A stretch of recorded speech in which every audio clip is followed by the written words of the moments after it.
Hi, I'm Flame, I skate for Skatanist, and today I'm going to show you how to drop in and how to pump on a mini ramp.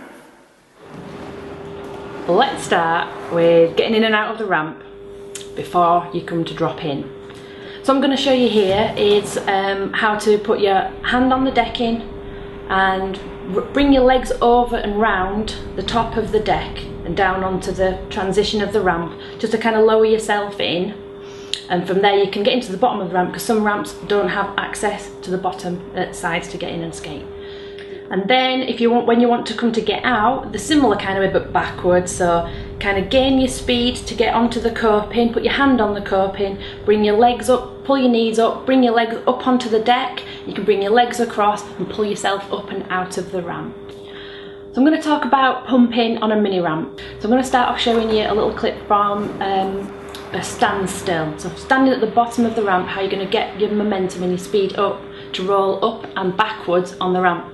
So this is pumping, okay?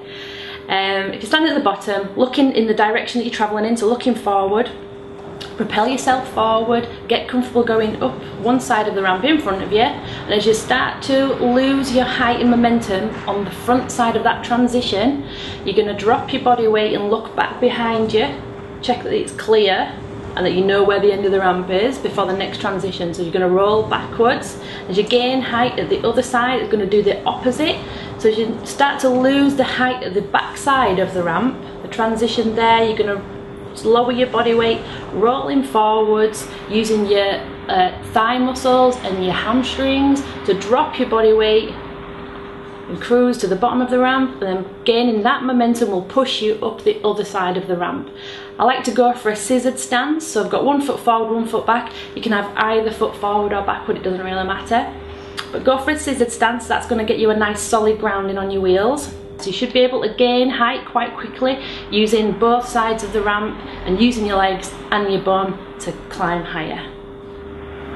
Okay, so taking it up to a bigger ramp this time, it's going to gain height a lot slower, but you're going to be able to get higher.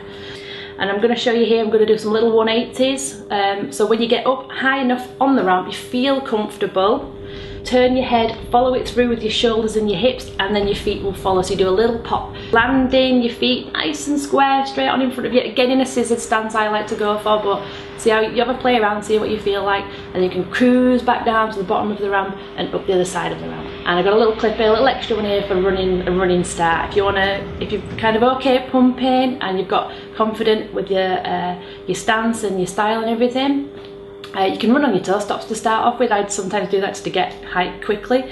Okay, let's move on to dropping in. I'll start off with, it is a bit of a mind game. The longer you're standing on the edge of the coping, ready to drop in, the harder it's going to be.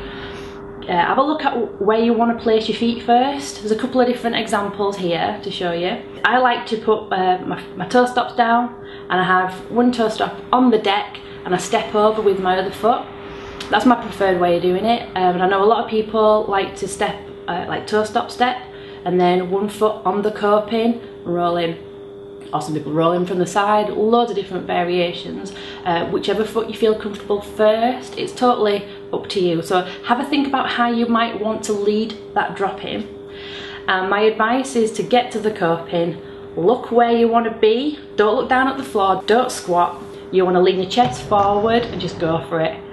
If you're doing this a couple of times, you're taking a bit of a pounding, walk away, come back to it, have a practice at other things to take your mind off it. It is definitely a mind game.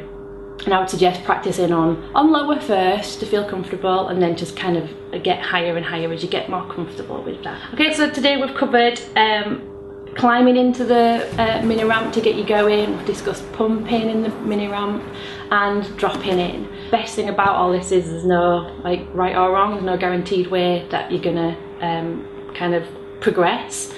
But what we're going to discuss next is taking it from the pumping onto your first stalls. You can kind of go for like a really long scissor to start off with, just as you're rolling up, front 2 wheels come off and just let them coast over the coping. See how that feels? Get higher and higher so you get comfortable with starting to take your back foot up. The higher you can get on the pumping, the more comfortable you're going to feel at releasing that back foot. And once you've got your front foot locked over the coping, so you've got 2 wheels on the coping, back 2 wheels on the transition, and you've got your back foot up off the transition. That's your first stall. So once you feel comfortable with what we've covered today, check out this link, which is the next tutorial and covers basic stalls.